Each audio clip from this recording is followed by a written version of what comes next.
Okay, good afternoon, everyone.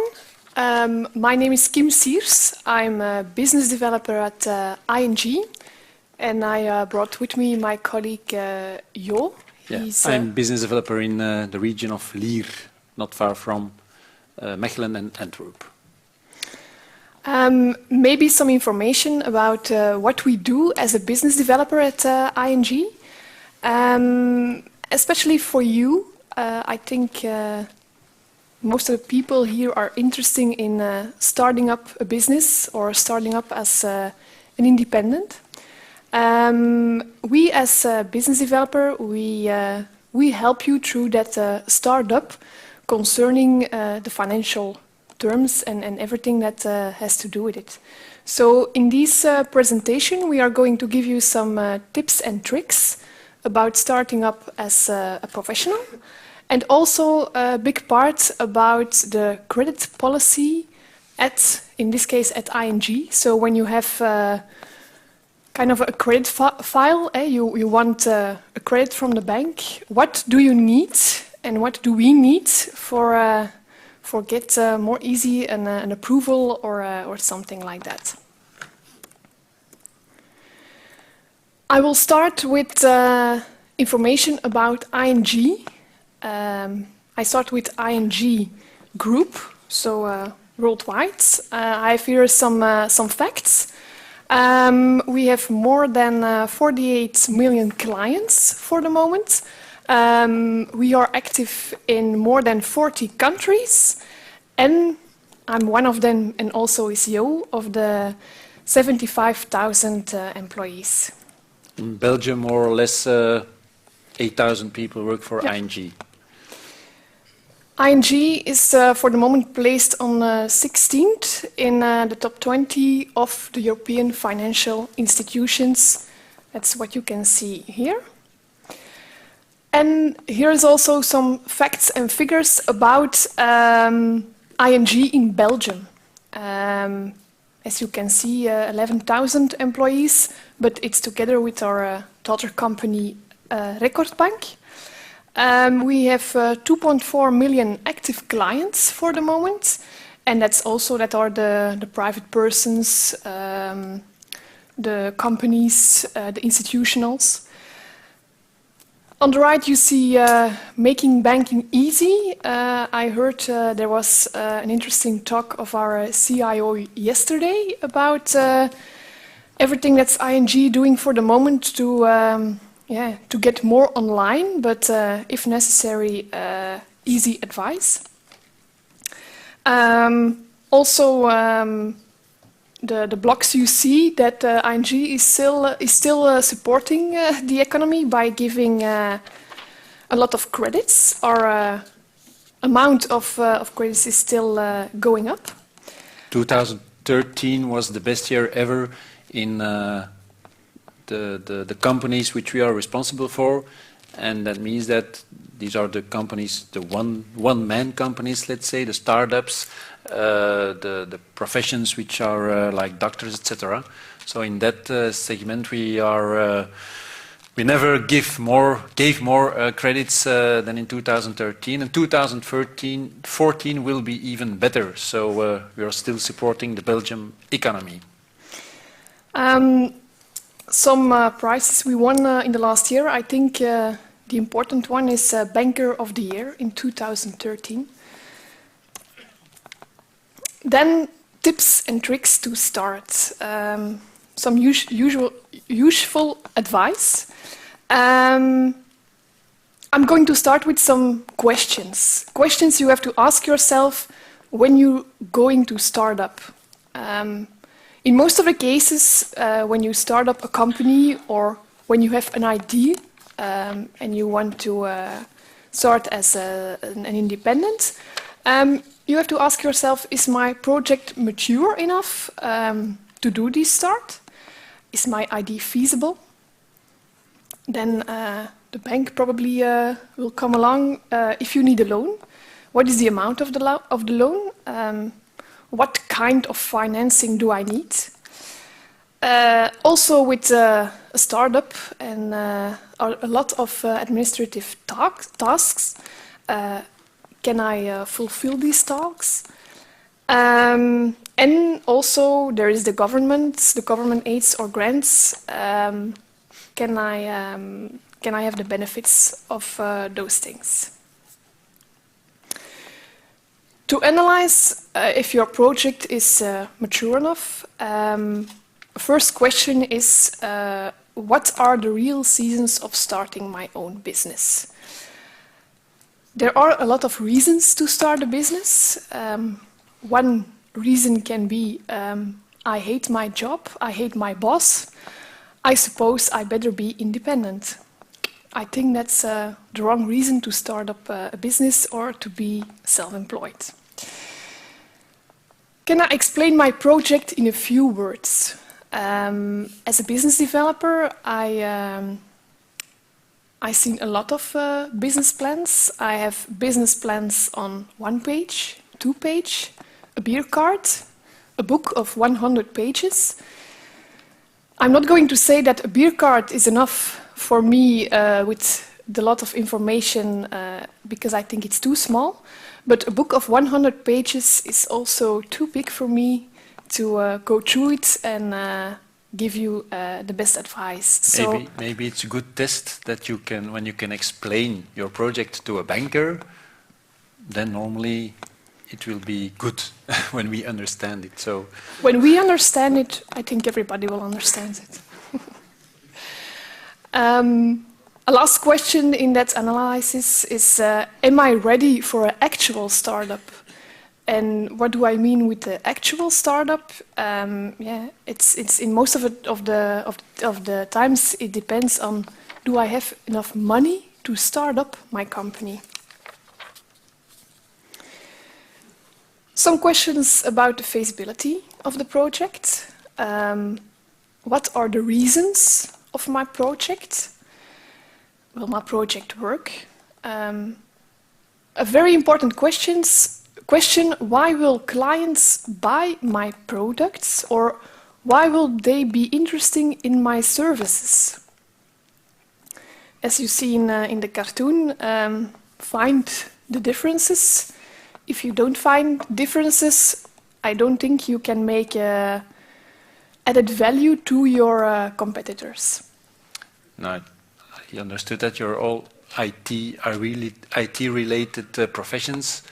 So maybe you can think on, okay, I have invented something, an app or whatever, and normally, yeah, it will be something new. So everybody will be interested in it, but still, the market is evolving very quickly. So you must think about that, of course, too.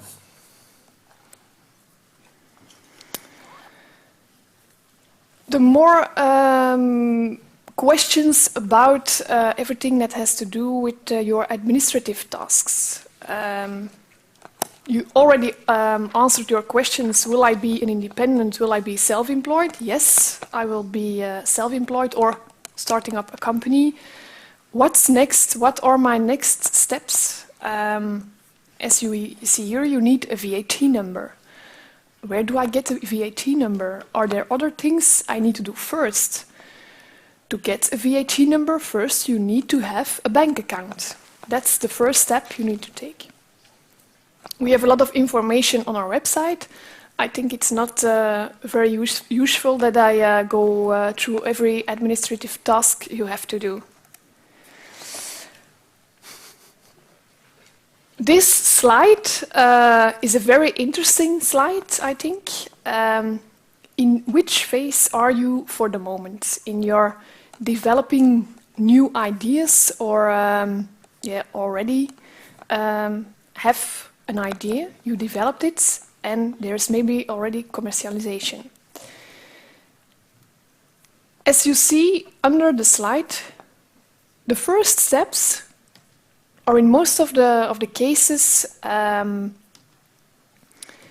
you get credits by your own equity or by venture debts. In that period, the risk of being still alive is the biggest. You also see the name of Valley of Debt. I think everyone is wanting to be as fast as possible out of that Valley of Debt.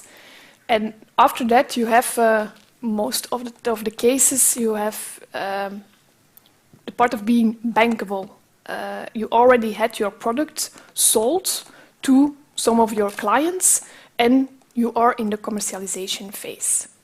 So I think this is very important for you to know in which phase you already are.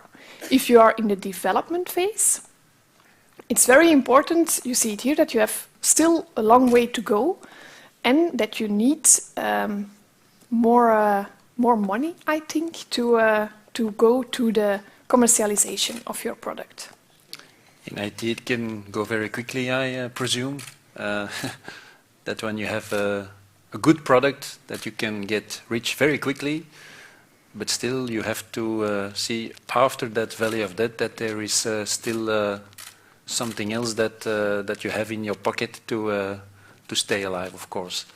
And we will investigate that too, of course.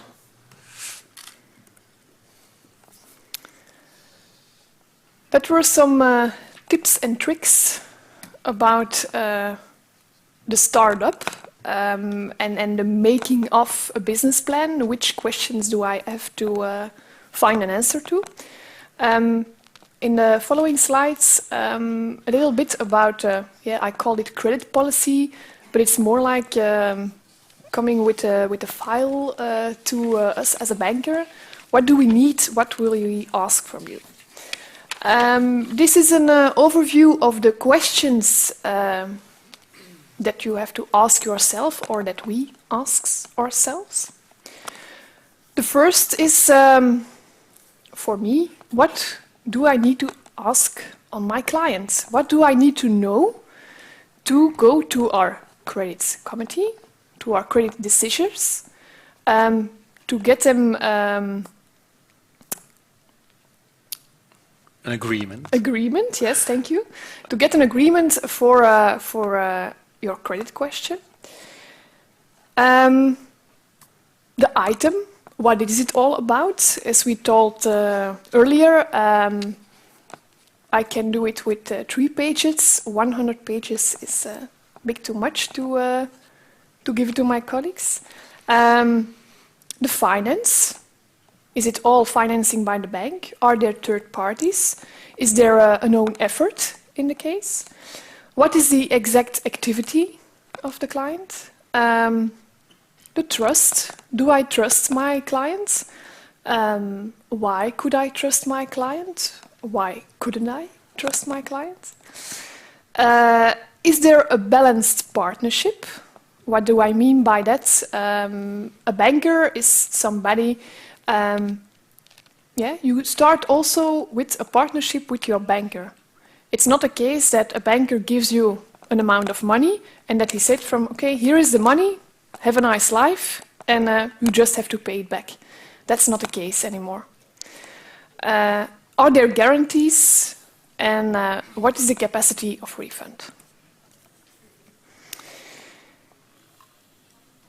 Which information, which documents do we need? Also in the previous slides, your identity, who are you? Most of the time your personal situation. Starting as an independent can go several ways. You can start as an independent in combination with your job as an employee, or just being self-employed for the full time. Who are your shareholders when you start up a company? What is the activity?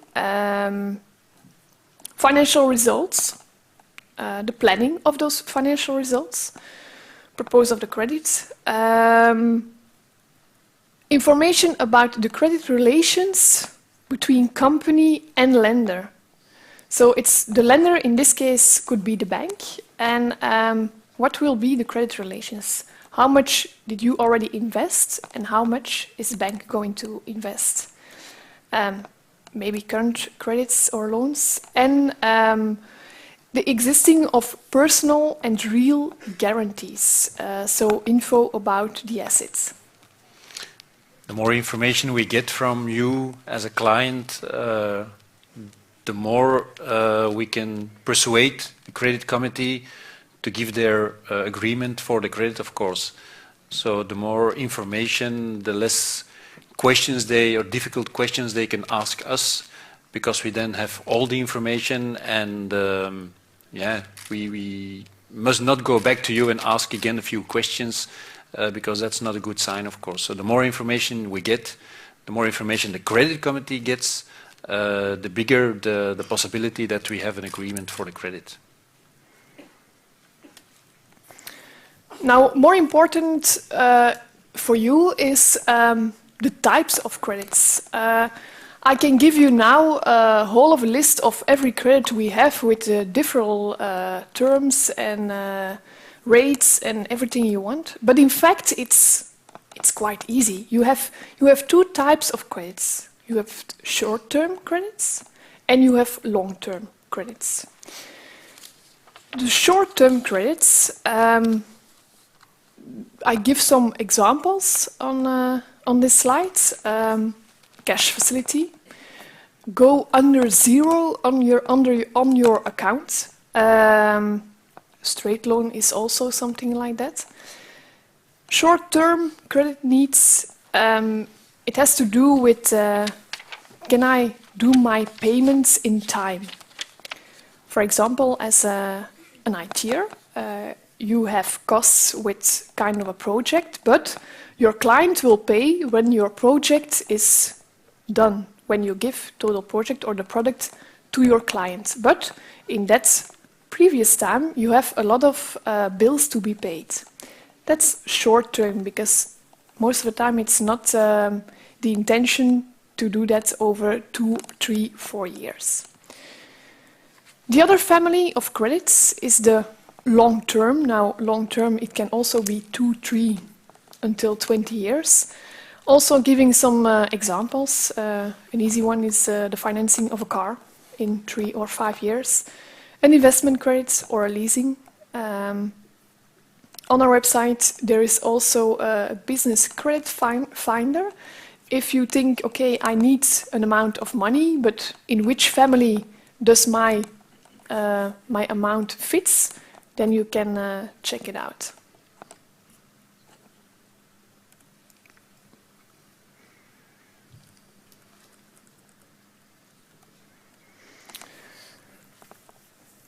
The most important ratios you have to know about the financial analysis is the bank also does do a reality check on your financial planning. Why do we need that? Because we need to know if your company is solid enough to do startup in this case. What is the real relationship between your debts and the expanded own equity? What is your capital? Are there third parties in it? Who are your lenders? The recognition of the value of investments from the past. So if there is in an existing company, when you have already done some investments, what is it gain for you, those investments? And maybe these ratios will give us some information about the management of the company, because it's also very important for us. Now you are talking, of course, about the balance sheet, and your bookkeeper, of course, will give you sufficient information about what is not good in your balance and what is good, and on what you have to work to persuade the bank to give the credit. So your bookkeeper is also a very important person in your for your business, of course, because he can give the good information. That's not really the task of the bank. We will only evaluate your balance sheet, but it's normally the bookkeeper who will give you the right information to and to go to a bank on a good moment, of course, with the utmost possible positive result, of course. The most important thing today for yes or no getting a credit from the bank is your capacity of refunding. In other words, your cash flow. Are you having enough income minus your debts already to pay the amounts, the monthly amounts of your new loan. Sometimes people also said to me okay, I have my own house and there is no credit on my house. Take as a guarantee my house and you give me a loan of 200,000 euros because my house is worth 300,000 euros or maybe $1 million. That's not enough reason for us to give a loan to either which company. A company has to show us that he or she can repay the loan. If that is not the case, your guarantee can be as high if you want to, but we cannot give you the loan. So the capacity of the refund, I think, is the most important thing to show us that you are good enough to get a credit from us. That's also very important for you to know when you make up your business plan or financial plan. I think the business plan, making up a business plan, is not very difficult when you have to talk about your product, about the market, about your competitors. I think the most difficult thing is to show us as a banker that you are capable of repaying your loan. How can you show that to us? You have your turnover, okay, and you have your costs. Turnover means costs, and then you have a piece left over to know if you have enough money left for repaying the loan. But it's not enough to make a sheet where you said from, okay, my turnover will be 1 million in the first year. Very good for you, but turnover the first year, 1 million euros, where do they come from?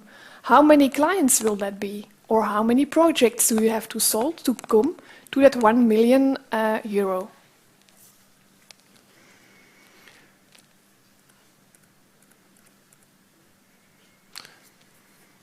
Actually, three things are very important. First of all, you have to you have to be possible to pay back your loan, of course, and then indeed the guarantees. A little word maybe about the guarantees. Not any person outside of your company can be an what do you call it in English? A kind of guarantee. A person who is guaranteeing himself for your company. In Belgium, it's not possible anymore. So you can not just tell your dad, hey dad, you can give a guarantee for me. He can give it in money, but he cannot give himself as a person as a guarantee. Normally he has to be a shareholder or he has to be an involved. He has to be involved in the company. A representative of the company. And then it's possible that he gives himself as a guarantee for your company. And the third thing is very important also, that we mostly will ask for an investment yourself, so that you put money of yourself in your company, so that not the total amount, the 100%, has to be financed by the bank, because then it's easy, of course, to start up a company, ask the 100% money to the bank, and then, okay, we will see. It's important for the bank that we see that the person is investing money of himself into the company, because then the motivation will also be a bit higher. Something about the business plan. A lot of starters come to me and they say, why do you need a business plan? I can tell you about the projects I'm going to do. You can write it down, and I give you some figures. Most of the time the accountant will give me some figures, and case cleared, you have the business plan, you have the financial plan. I think a business plan is much more than that. A business plan is more than giving information to a banker or an investor. Let's say a banker is also can be anyone of investor. It's also something for you, because starting up your own business, you are every day busy with your business, with your projects. It's very important to, for example, after 1, 2, or 3 months, to get back your business plan or financial plan and give it a check, a reality check. I had made an estimation to do, let's say, 3 projects the first 3 months. Okay, after 3 months, I'm going to check. Ooh, I've done 2 projects, not 3.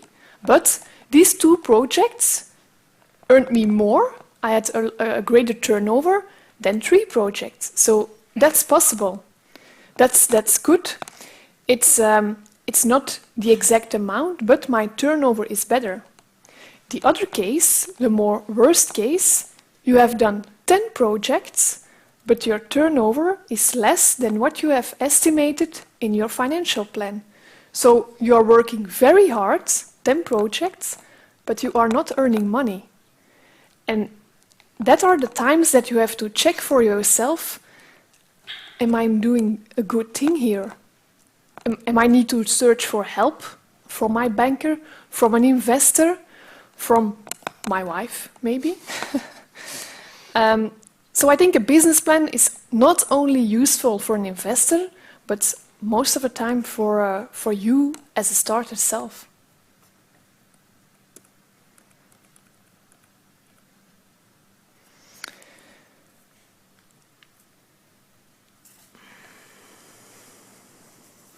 I'm going to close this one.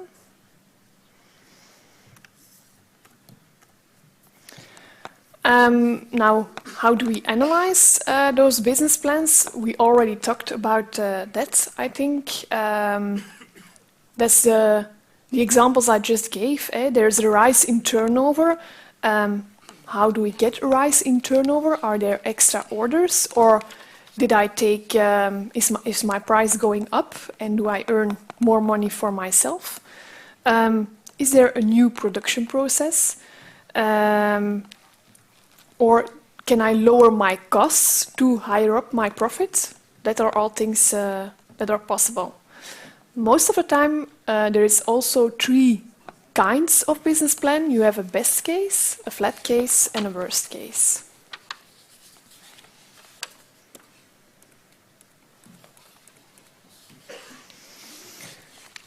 Now something about our real ING kitchen, I think. Now, every bank... Maybe a little word about the business plan. I think it's very important for the companies, the startup, that they explain very well to us what they are just going to do. So that is also important, and we have seen that a few slides before, that we can... we have to be convinced about the activity, of course. We don't know your activity, we don't know how it all works and what the business as such will be like, because it's very often specialized, especially with IT. But still, it's important for us that we have a good look on that activity and what it will be in the future. So I think that's also very important that you put that in your business plan, so that we get a good look about what it will be in the future.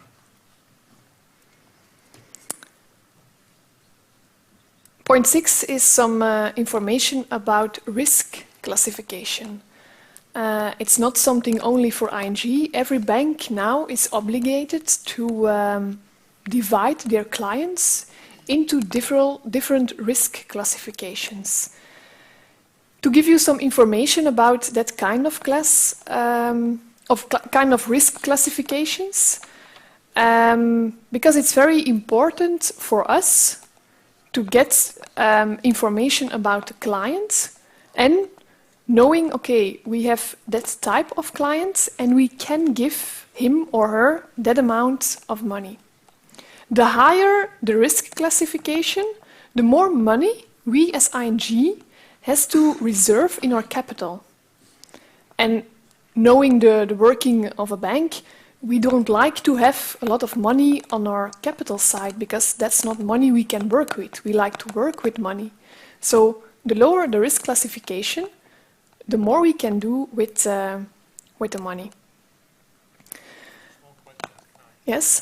I'm not from Belgium, but is this thing dividing of the clients into different groups Belgium specific, or it's European?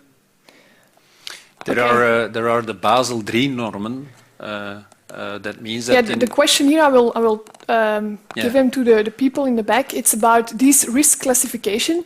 If this is something only in Belgium, or is it for Europe or worldwide? That was the question. Yeah, the first question.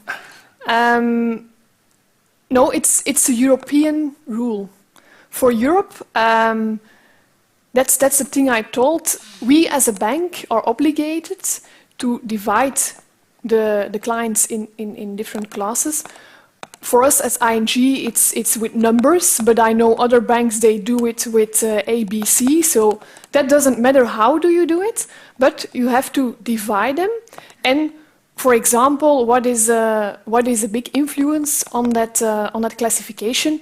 When you don't pay back on time your loan, for example. It's an indication that you don't have enough money to pay it back, so there could be a possibility that you never are going to pay us back. In that case, the rate is going higher, and we have to put aside capital. And that's the thing every bank has to do. The higher the risk class, the higher we need to park away money. That's the Basel norms. Maybe you heard from them. And you had a second question? Yes, is that information available for the customer himself, or that's internal banking? I think it depends. The question was from these classifications. Can we know them as a customer, or is it something only intern for you as a banker? In us case, I only can speak for me at ING, and knowing it from ING, I can communicate this classification with my clients. I also do that in my talks. When the risk classification is going up, I'm going in an appointment with my clients and tell him that, because it's very important he knows it.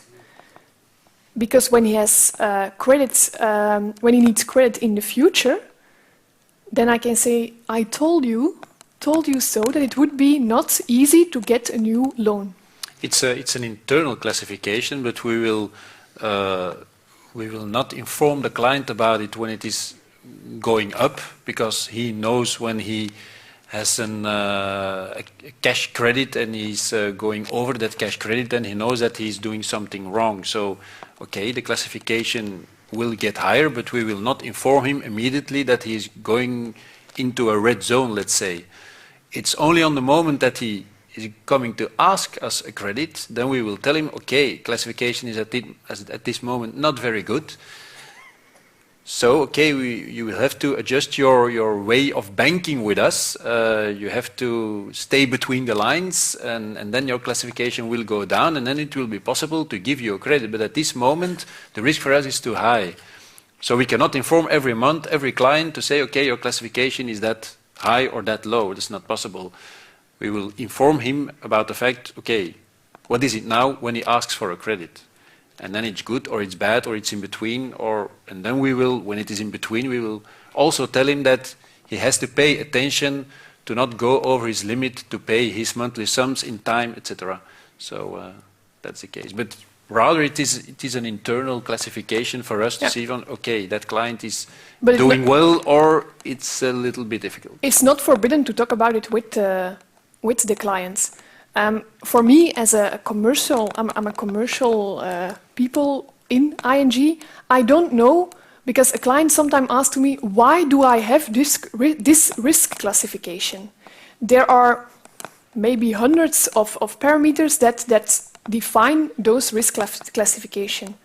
As I told, a very important one could be you don't pay back your loan. Okay, then that's an easy one to say it's going up.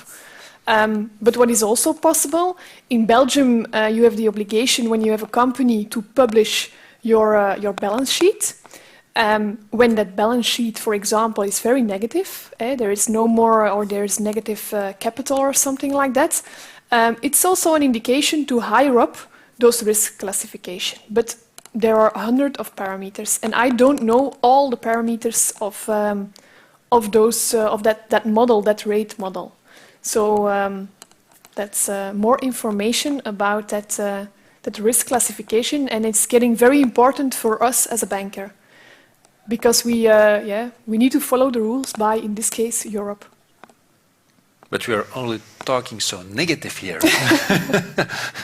It's also possible, of course, that the client has positive elements when he's a good client, when he has deposits in our bank, when he has different products with us. Okay, then it's a positive classification, and there is mostly no problem whatsoever to give him a credit. So it's not only negative. It's not only negative, no.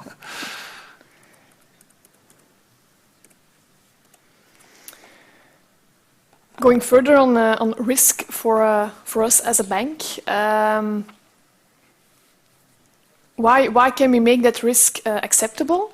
When you start up a company, you can say, okay, my dear banker, I'm starting up a company, but I already invest 50,000 euros from my own money, and now I want to have an extra credit. So that's your own effort, the money you already put yourself in your business.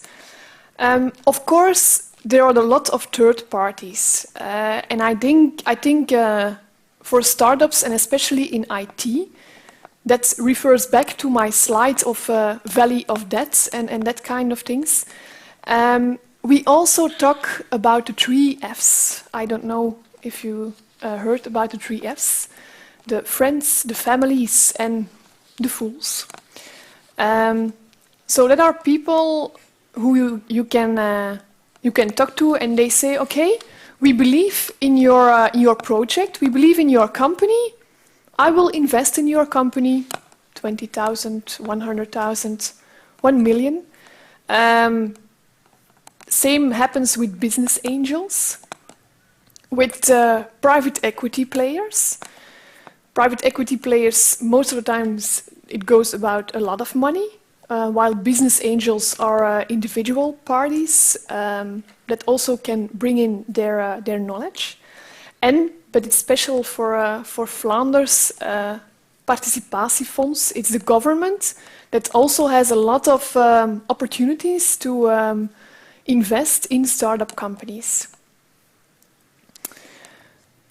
What does also make the risk for the bank acceptable? That is, can the person give us guarantees? There are a lot of guarantees, difference between guarantees. You have the personal guarantees. Me as a person, me as a private person, will also sign for my company. When the loan is not being paid back, me as a private person is, I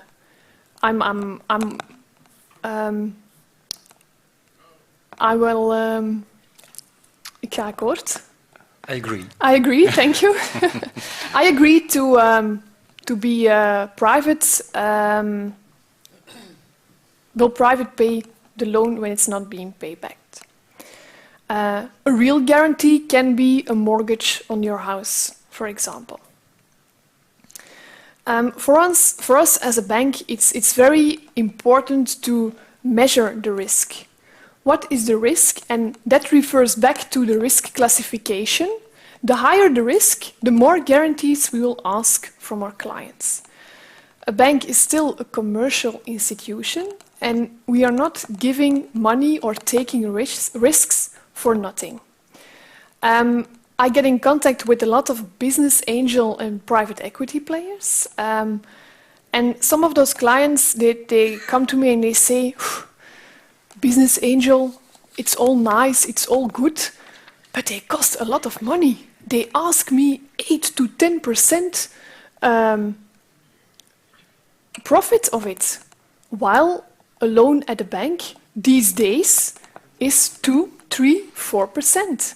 But that's the big difference. A business angel or private equity player, they will invest in a company, they will take a big risk, but they want to earn a lot as money as possible.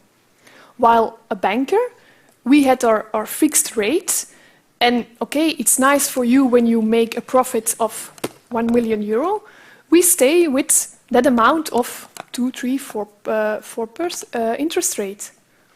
So that's the big difference between getting financed by a bank or getting financed by, I call it here, third parties, business angels, private equity players. There is also a big discussion now about the fact what the job is of a bank.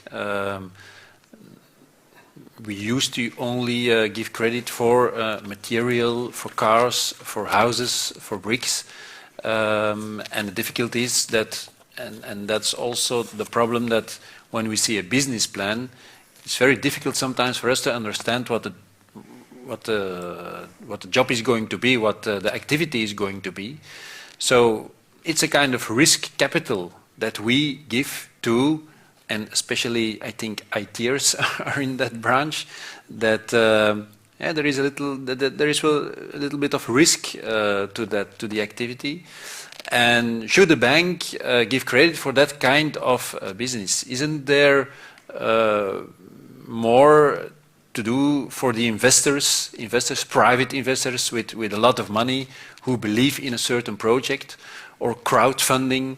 In Belgium, crowdfunding is not that known yet. In Holland, and it's a little bit going faster there.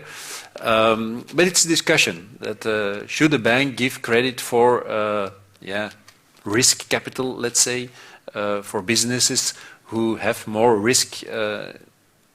So it's difficult. It's difficult. But I think the crowdfunding is a big solution there for people who want to invest something or who want to start up something.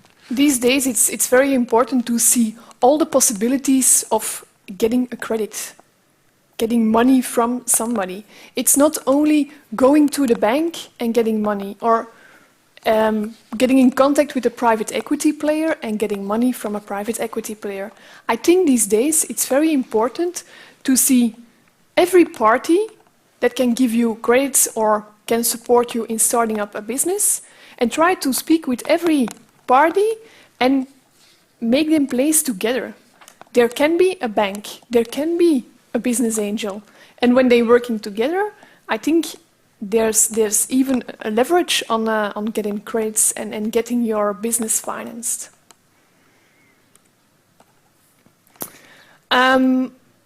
Also, a regularization of the European government. When we, as a bank, refuse a credit, from now on, we are obligated to give you the reasons why we have refused a credit, so that the client is knowing what he has to do or what points he has to change to do it better in the future, to get the credit in the future. It's a new law since the 10th of January this year. It's a new law that we have to inform the client why we refuse a credit. And it's a little bit negative, of course, we are talking about it, but it's also important, because when you know this, you can do something about it and make sure that we do not have any reason to refuse a credit. It's public information, so everybody can look it up. I'm not going to read through all the lists. You can check it out, but I think it's an important information to know. Now something about conclusions from everything we told here. We need necessary information to getting started a credit file. It has to be understandable and logical. When you have an idea, you have to convince us that that idea is it's possible to fill it into the market. Does the market need it? Your financial situation is, of course, very important for us. As we told, the most important thing, besides the identity and the activity, is the capacity of refund. Then we as a bank, we are going to take a risk. What kind of risk will we take? How do we going to maybe get guarantees to lower the risk? And very important is the global relationship. I don't think a banker is someone who gives you a credit and that's it. A banker is someone you have to meet on a regular basis, especially with the start. I think when I see my startup companies, I see them every 6 months at least, to check out from, okay, you started up now, how is it going? Is everything going well? Where do I have to change things? Can we, as a bank, give you extra credit? Or, in my case, maybe you need some private equity, you need to search for business angels. Okay, I have my network and I will help you to introduce you to those people. Your banker is someone that knows your business and wants to help you to let your business grow. And I think that's far more important than yes or no giving him or her a credit. In ING, we have a predefined plan to help a startup through the first 2 or 3 years. So then we have certain bullet moments that we will see the client and talk with him and see if there are troubles, if there are good things, bad things, and then we can help him to get through those difficult first years, of course. So it's a predefined plan we follow with every startup. Mm. In this, I have here one website of Feasibility. It's a Belgian institute for everything concerning. It's in Dutch. Financiering van ondernemingen, financing companies, and there is a lot of information about forms and regulation and how do I make a business plan. And I just want to give you this advice. Everything we told here today, that's theoretical information. It's our tips and tricks that we will give you as a group of starters. But we know that every starter is something different, and everybody of you has his own questions, has his own business plan with how do I get this and how can I change that. So I will give you one advice. Make an appointment with your banker and speak it through with him or her. And then you will receive the best information you need for yourself. That was our talk about starting as an independent. We have left in 10 minutes. I don't know if there are questions from you, because that's also we think these items were important for you, but maybe you have some cases that you say, I think that's something I need to know today. You were very clear. Wonderful. Yes? You've spoken a lot about loans, but what if I'm starting up and I don't need a loan straight away? Mm-hmm. I still have a lot of questions about finances. Mm-hmm. Will the banker still be able to help me with that, or should I be looking elsewhere then? Yes, so the question here was, when I start up a company and I don't necessarily need a loan, but I have a lot of questions about my financials. How will the bank help me with that? It depends on the kind of financial information. We as a banker, we can, I think you suppose from, okay, I have a financial planning, but I need to know my financial planning, is it okay? Can I work with this information? At first case, I think your bookkeeper is the person who knows exactly all your figures and can help you with the setting up of all those things. We, as a banker, we can go together with you through your financial planning, and we can ask you questions. For example, the thing I said earlier, you have in your financial planning a turnover of 1 million. Okay, that's 1 million. How do you going to reach that 1 million? Other things about financial cases could be about getting paid. How can I pay?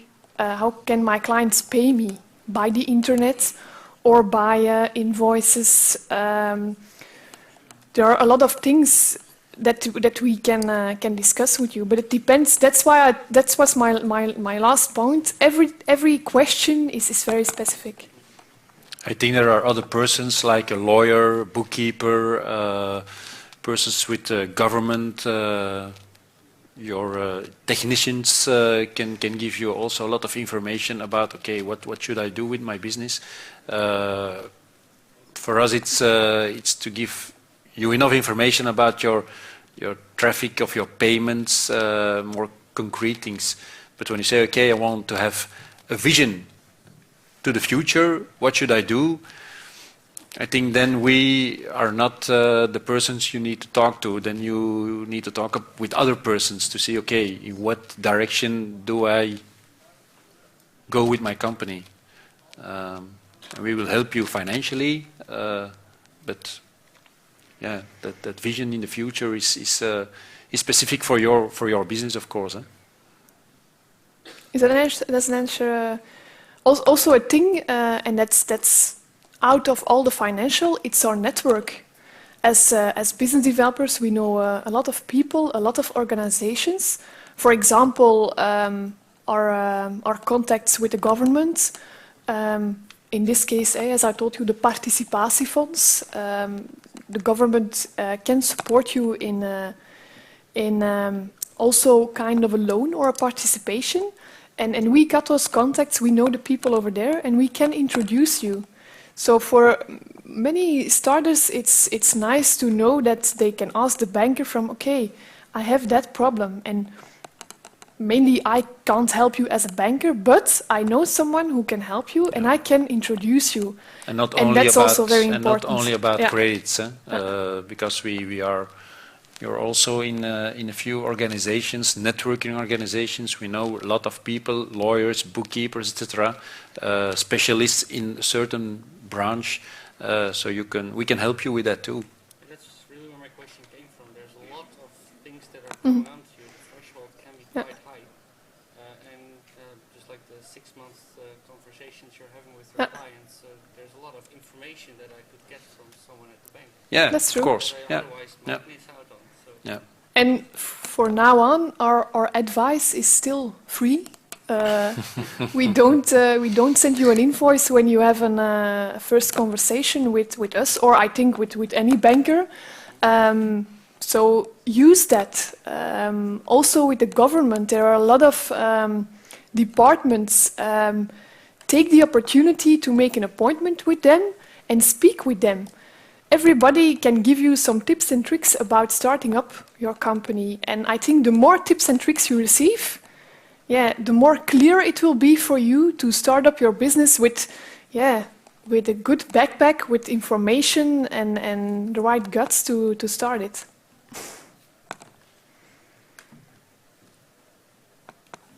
Okay, then we would like to thank you for your attention and having Thank you a very good much. conference.